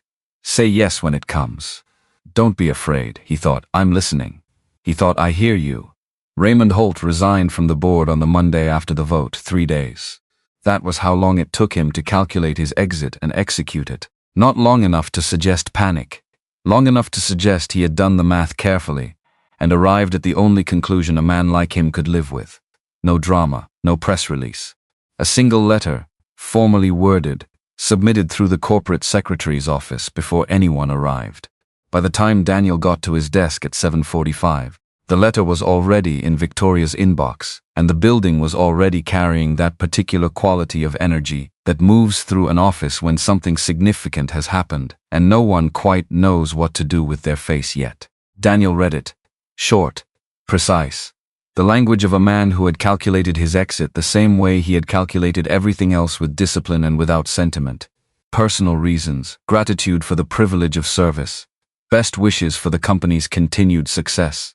Not one word about Victoria. Not one word about the vote. Just gone. The way powerful men leave when they understand they have lost and cannot afford to be seen losing. Not with noise. With the silence of someone removing their pieces from the board before the other player can document the final position. He printed it, walked it to her office. She was already at her desk, already reading it on her screen. She glanced at the paper copy when he set it in front of her, then moved it to the side. He didn't fight it, she said. No, I expected him to. Fighting it meant putting the amended minutes into a public record. Daniel said. He's cutting his losses before that happens. She nodded slowly, looking at the letter without reading it. It doesn't feel the way I thought it would, she said. How did you think it would feel? She was quiet for a moment, bigger, more finished. She looked up.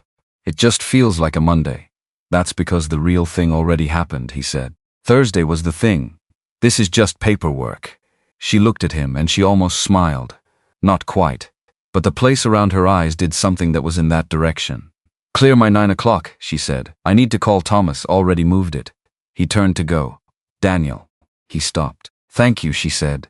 The real version, nothing transactional around it. No sequence it belonged to. He nodded once. Went back to his desk. The weeks after Raymond's resignation were not easy. He had been right about one thing. Leaving quietly did not mean leaving without consequences. 3 of the firm's external partners, men who had relationships with Raymond going back years, declined to renew contracts that came up in December. 2 were significant. 1 was very significant. A development partnership that had been on the books for 4 years, reliable revenue the company had factored into its forward projections. Both contracts gone in the same week. The second notification came through on a Wednesday afternoon. Daniel saw it, forwarded it to Victoria with a note that said only, "Came through this morning, formal notification expected by end of day." She replied 4 minutes later. "I see it. Thank you." That was all. He waited for the fallout. The spreadsheets. The recalibration. He was already pulling comparable revenue data, alternative partnership structures, a preliminary analysis of which existing relationships could absorb part of the gap. He had been building it since the vote, because that was what came next, and he had known it was coming. At 11:30 she came out of her office and stood at his desk. "What are you working on?" she said.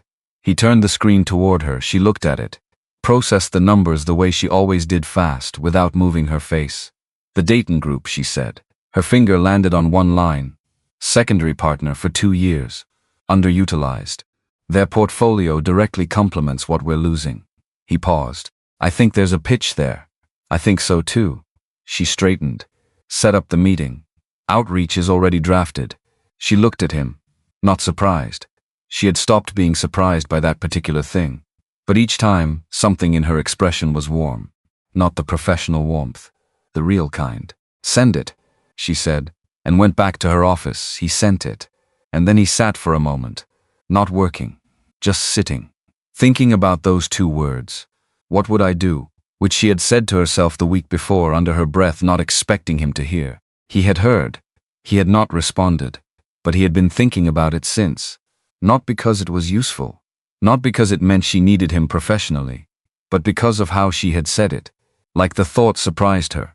Like she had not meant to say it out loud. Like it was true in a way that had snuck up on her. His phone rang. "Loretta. Sunday," she said. "Come to dinner. I'll be there, and bring her." He went still. "Mama, don't mama me. I've been thinking about it for 3 weeks. Her voice was even, not demanding, decided. "I said what I said on the phone and I meant it. But I said it without knowing anything, and I want to know something before I have more opinions." A pause. "Is that unreasonable?" He thought about it honestly. "No," he said. "Good. A beat. Is it possible?" He looked at his screen. At the outreach email he had just sent. At the folder on his desktop labeled Q4 Actuals Historical that had grown over 4 months into something that had mattered enormously. "I'll ask her," he said. "Don't make it a thing." "I won't. You always make things a thing." "I'll ask simply." "Good." The cabinet above her stove creaked. He knew that sound the way he knew almost nothing else, from 34 years of that kitchen. 1 o'clock. "I'll make the chicken." She hung up. He looked at the wall for a moment. Then he picked up his phone and sent Victoria a text on her personal line. Not work email. Her personal line, which they had been using for several weeks now, without either of them acknowledging the shift. It said, "My mother would like to meet you. No pressure. Just passing it along." He sent it, then sat with the specific discomfort of having sent something that could not be unsent. The reply came in 40 seconds. "When?" He stared at the screen. Typed Sunday, 1 o'clock. She replied, "I'll be there." "Should I bring something?" He typed. "You don't have to," she replied. "I want to." He set the phone down, looked at his screen, looked at the December calendar, looked at the ordinary machinery of a Wednesday afternoon, and he felt something that was not complicated and not professional and not part of any plan he had made. Something that was just warm. Simple. The feeling of a door opening without being forced. He picked up his pen, went back to work. Sunday arrived the way Sundays do in November, gray and unhurried. Loretta's house was in the eastern part of the city, a neighborhood of older houses and trees that had been there long enough to grow into each other overhead. Daniel arrived at 12:42. He had aimed for 12:30. He had been delayed by a parking situation on the cross street that he refused to admit was partly caused by circling the block once to settle his nerves. "You're late," Loretta said without turning from the stove. "By 12 minutes. 12 is 12. She handed him the salad bowl. "Set the table." He set the table. The kitchen smelled like everything good about growing up in that house. Chicken and thyme and the particular warmth of a space that had been tended by someone who understood that keeping a home was not a small thing. He had been thinking about that more lately. How much his mother had given to that house and to him, and how seldom he had named it. "She's coming?" Loretta said. "She said she would." "What time did you tell her?" 1. Loretta checked the clock above the stove. 12:51, we'll see. Victoria arrived at 1:04. Daniel heard the car. Went to the front door. She was coming up the porch steps in a long camel coat, carrying something wrapped in a dish towel. Her hair was down. Straight, long, the way it fell when she was not in the office. She was wearing deep green underneath the coat, a fitted wrap dress that was softer than anything she wore to work, and flat ankle boots. The first time he had seen her in flat shoes. She looked like herself. Not the CEO version. Herself? She saw him in the doorway and the corner of her mouth moved. "I'm late," she said. 4 minutes, I went to 3 bakeries. She adjusted the dish towel bundle slightly. "I couldn't decide." He looked at the bundle. "How many things did you get?" 2 pies, she said it without apology. I didn't want to be wrong about which kind she preferred. He stepped aside to let her in. Loretta appeared in the hallway and stopped. The 2 women looked at each other. Neither of them said anything for a moment. Just taking measure. 2 people who had both built themselves into something durable, through real cost. Looking at each other with the particular attention of women who know exactly what that kind of building requires. "You brought something," Loretta said. 2 pies, Victoria held out the bundle. "I didn't know which you preferred." "Peach is his favorite," Loretta said, with a slight tilt of her head toward Daniel. "I got peach," Victoria said. Loretta looked at Daniel. The look said, "Don't you dare be smug about this." He was not smug. He took Victoria's coat. Lunch was long and good. The food was everything Daniel had expected, and Loretta's chicken was the kind that made conversation stop for a moment when you first tasted it. Victoria ate genuinely, without ceremony, which Loretta noticed. Loretta had strong opinions about people who moved food around plates without eating. They talked about the neighborhood. Victoria had driven through it before and had opinions about the old architecture on the cross streets, the specific way the lots were sized, which Loretta found interesting and said so. They talked about the company in the way you talk about something with someone who is adjacent to it, but not inside it. Loretta asked real questions and listened to real answers, without performing interests she didn't have. And they talked about Daniel, which was the part he could have done without. Because Loretta's archive of Daniel Reeves material was organized by category, and she started in the early ones.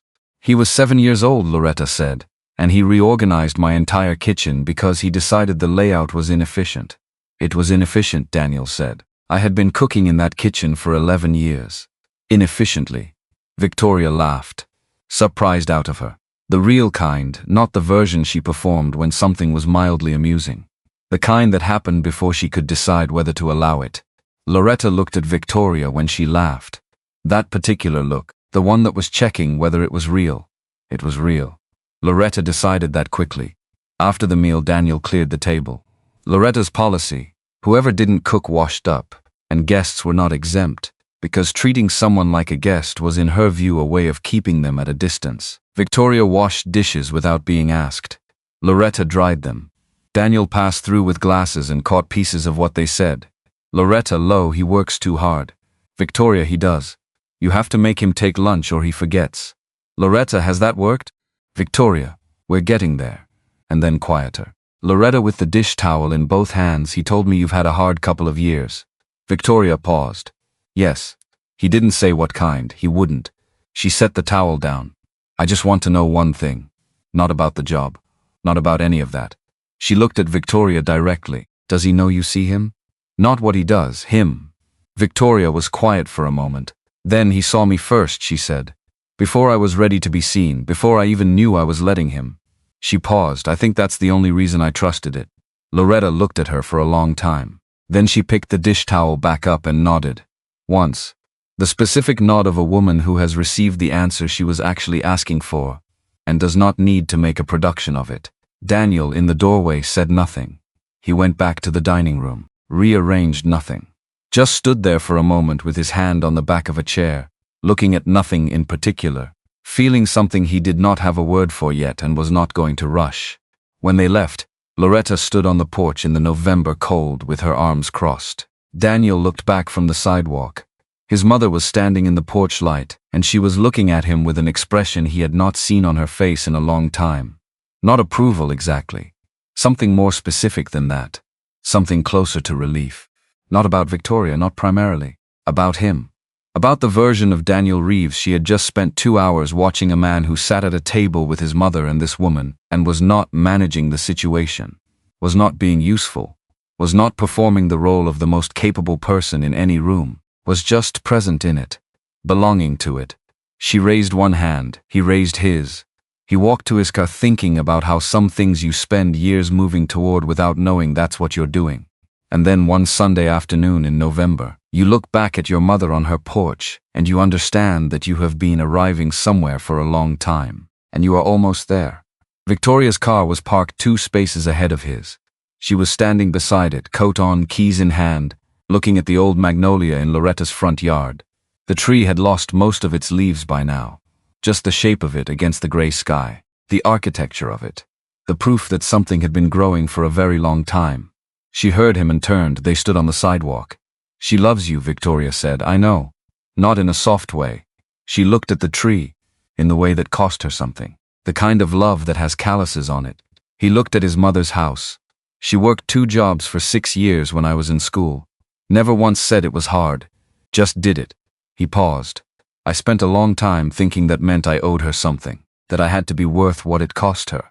Victoria looked at him. That's not what she wanted, she said. I know that now.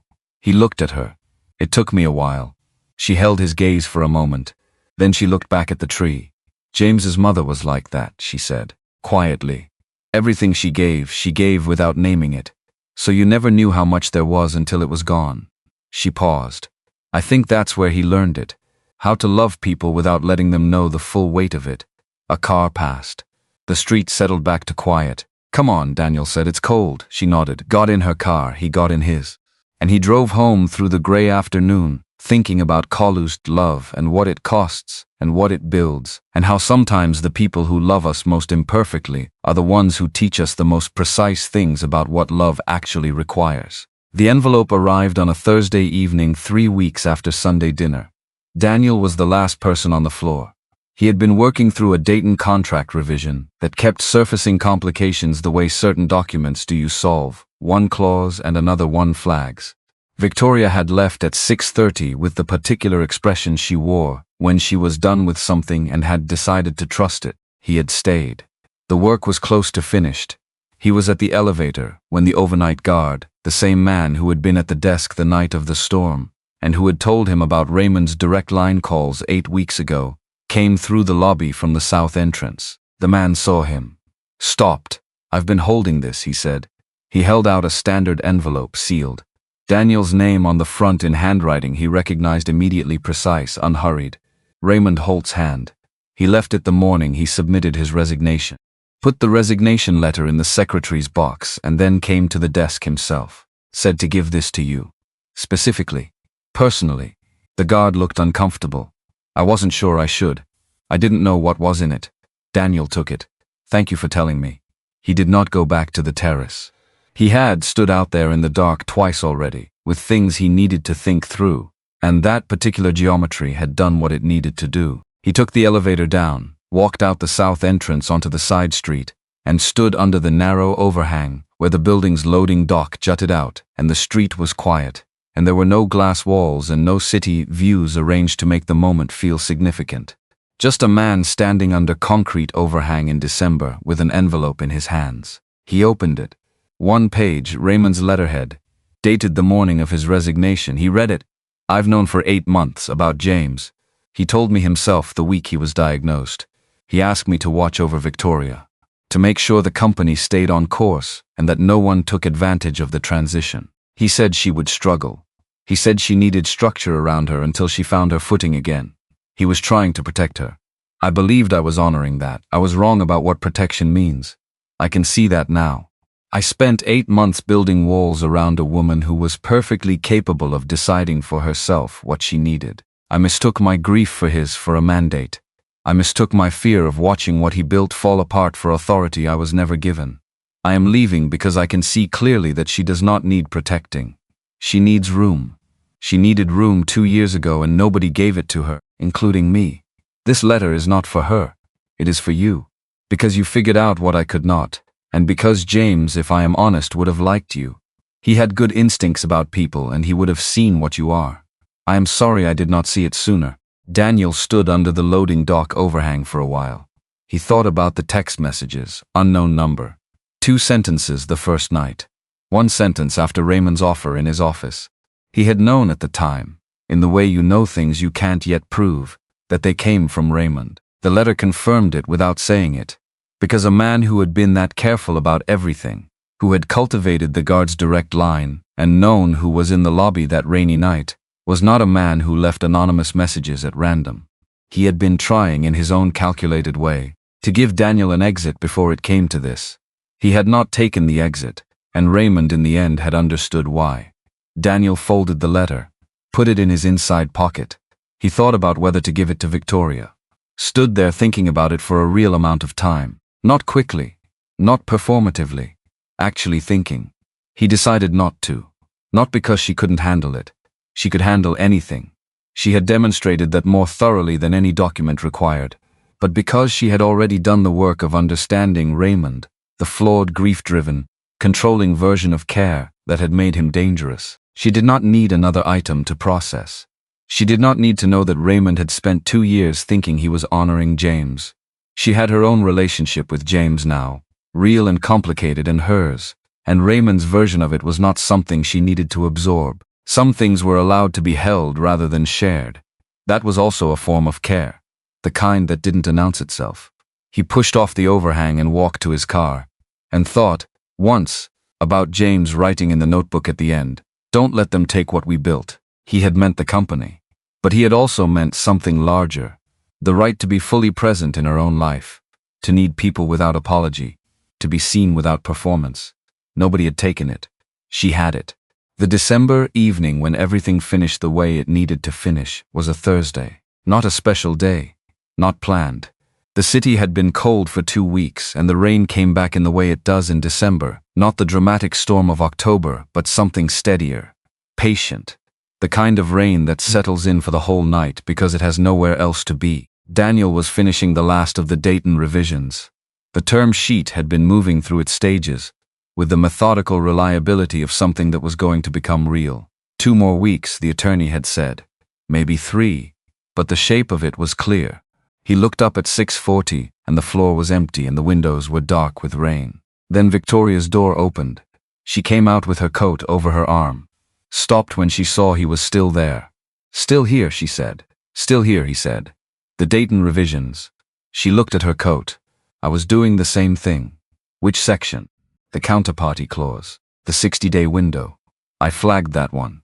He turned his screen toward her. "I added a proposed amendment this afternoon." She came around to look. "Read it. Read it again." "That's better than what I had," she said. "I know." She looked at him.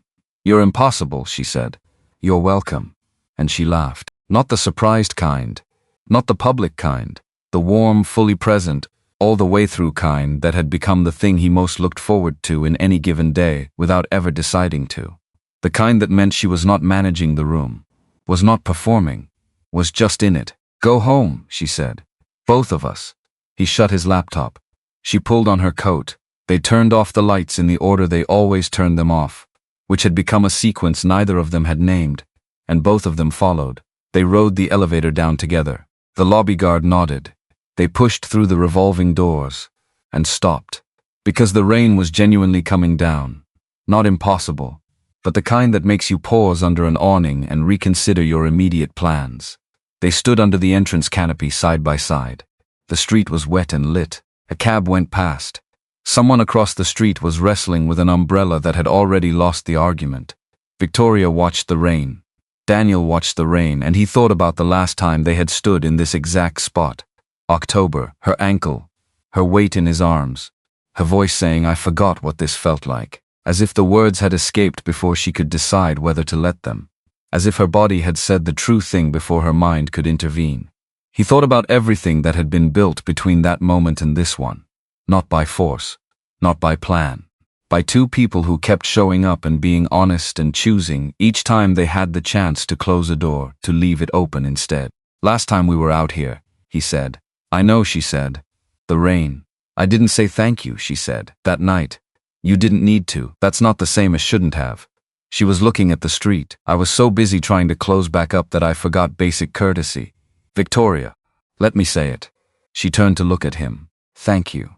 For that night. For not making me feel small for needing something. For staying when I asked you not to go yet. For the 4 months of work I didn't know you were doing." She held his gaze. "For every morning after, which you probably think was just your job." "It wasn't just my job," he said. "I know that now." The rain came down around them. Steady, patient. "James wrote something," she said, "in the notebook." At the end, she looked at the street. "He said, say yes when it comes, don't be afraid. Don't make my mistake." She was quiet for a moment. "I've been thinking about that. About what he meant." "What do you think he meant?" She looked at Daniel, and there it was. No armor, no performance, no Victoria Calloway, CEO, managing the room. Just her. 38 years old and still here. Still standing. Still capable of being scared and choosing anyway. "I think he knew me," she said. "He knew I would find every reason. Every professional concern and every practical consideration and every version of it's too complicated and I'm not ready." She paused. "And he wrote it down because he wanted me to know that he was giving me permission to stop waiting until the fear went away. Because the fear doesn't go away." She looked at Daniel steadily. "You just do it anyway." He looked at her, so she said, "I'm doing it anyway." And she reached out and took his hand. Not urgently, not with ceremony. The way you take someone's hand when you have made a decision, and the decision is simple, and the simplicity of it is the whole point. Her hand in his, warm, real, present. He held it. The rain came down, the street moved. The city did what cities do, which is continue forward without consulting anyone. And in this case that was exactly right.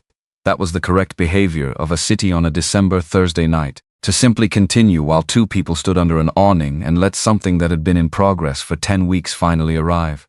"Last time," he said, "I carried you in, I remember. This time we go in together." She looked at him. "That was always going to be the better version." "Yes," he said, "it was." She did not let go of his hand.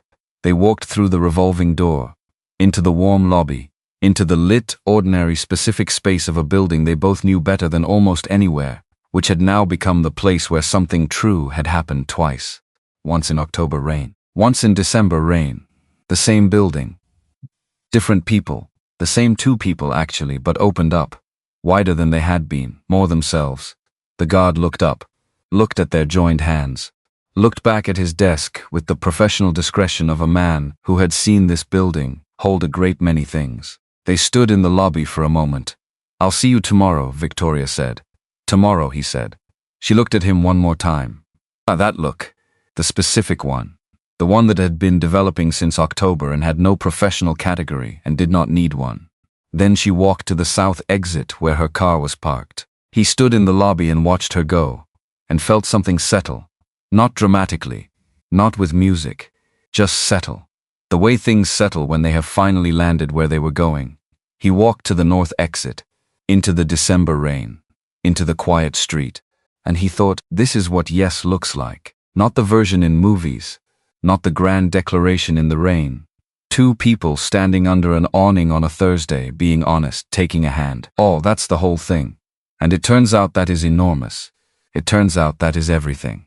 6 months later, Calloway Group signed the largest contract in its history. The Dayton partnership had formalized in February, ahead of schedule, and the first quarter results had exceeded projection by a margin that made Thomas Brewer, who had rejoined the reconstituted board in January, visibly satisfied at the March meeting in the way that people are satisfied when something they believed in for a long time turns out to have been correct. The signing ceremony was held in the main conference room on the 32nd floor, the room with the glass walls, the room where Raymond had tapped the table and built his quiet case, the room where Victoria had stood up and named her husband and told the truth.